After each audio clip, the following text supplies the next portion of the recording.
Hello everyone! Hi guys! Mapagpalang araw sa ating lahat. So, in this video, ituturo ko po sa inyo kung paano ako nagkaroon ng 200 subscribers in just 2 days.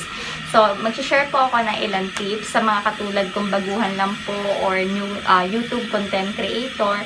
So, sana po makatulong sa inyo yung ilang tips na i-share ko na proven and tested ko na po para madagdagan din po yung subscribers nyo. So, alam ko po na sa mga small YouTuber din na gustong-gusto rin mag-umpisa, yun din yung isa nating nakaka-frustrate, diba? Kung paano madadagdagan yung ating mga subscribers. So, tara, samahan nyo ko. Pero, bago yan, kung bago lang po kayo sa aking channel, again, don't forget to subscribe and click the notification bell below para lagi po kayong updated sa aking mga videos, sa mga susunod kong videos. Parang ang dami kong videos no? Ayun, so guys, let's start. So, paano nga ba ako nag-umpisa? Actually guys, nag-umpisa rin ako sa zero. Gustong-gusto ko talaga maging YouTube content creator. So, pero hindi ko alam kung paano ako mag-start. Actually, nung una, nakakaiyak kasi ultimong yung settings, hindi ako marunong. Tinatawag ko pa yung sister ko, yung bunso kong kapatid. Nagpapaturo ako kung paano pa galawin yung settings. And then, napoprostrate ako. Sabi ko, hello, wala man lang nagsasubscribe sa akin. Kaya, ang ginawa ko, ang una nagsubscribe sa akin, tatanda ko, mama ko, and then yung mga kapatid ko sa ibang mga kaibigan ko. Kasi, sabi ko, guys, gusto ko magkaroon ng sarili kong YouTube. Gusto ko rin dumating yung araw na sana magkaroon din ako ng maraming subscribers, and then, maraming videos na ma-share sa mga tao. So, yun. Nung nag-start ako, actually guys, hindi ko rin alam. Sabi ko, paano kaya dumami? So, nag-research ako, nanood ako ng mga ibang videos.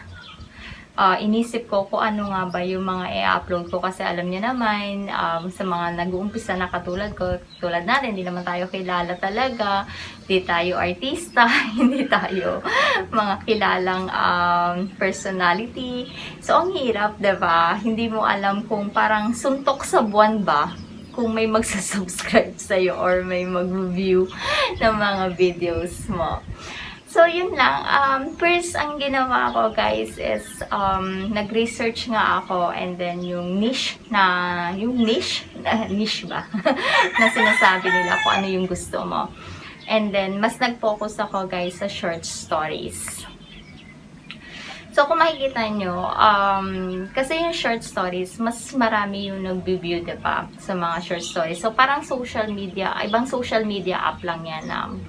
Pag marami kang videos or in-upload, mas madalas siyang nagpa-pop up sa mga followers natin, sa mga friends natin. So, mas nakikita pag consistent ka sa pag-upload. So, yun yung unang-una kong ginawa, guys. Nag-upload ako ng maraming short stories, and then kung makikita nyo sa channel ko, medyo marami na rin naman siyang view sa awa ng Diyos. Tulong ng mga nagtitiwala na subscribers or audience sa mga videos ko. And then, thank you po sa mga nagtiwala at sa mga nag-view. Yun, medyo dumami na nga yun yung mga nag-view sa mga short stories ko. And then second, ano yung ginawa ko? So, ginawa ko po is, pag nag-upload po ako ng mga short stories ko, nilalagyan ko ng please subscribe. So, para dun man lang, kung magustuhan nila, magsasubscribe sila sa akin. So, yun po, bawat video ko or yung mga gusto ko, lalo na yung mga video na gustong-gusto ko, nilalagyan ko ng please subscribe. So, para nga po, makita rin ng mga mag-view yung mag-view ng aking mga video, yung please subscribe, na kung sakali mang magustuhan nila, diba? Mag-subscribe sila. Parang suntok lang sa buwan. Kung magsasubscribe pa sila. Pero salamat talaga sa mga nagtitiwala, sa tulong ng may kapal at sa mga audience na nagtitiwala po.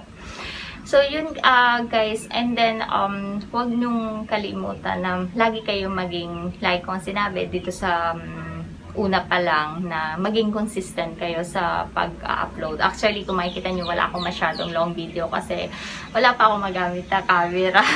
So, hindi pa ako makapag-vlogs talaga ng mga, or makapag-video ng mga mahaba. Saka hindi ko pa rin, iniisip ko pa rin kung ano ba talaga yung gusto ko na gawin na video, at saka medyo busy pa rin po kasi sa work. So, yun guys, yun lang po yung pwede kong i-share sa inyo.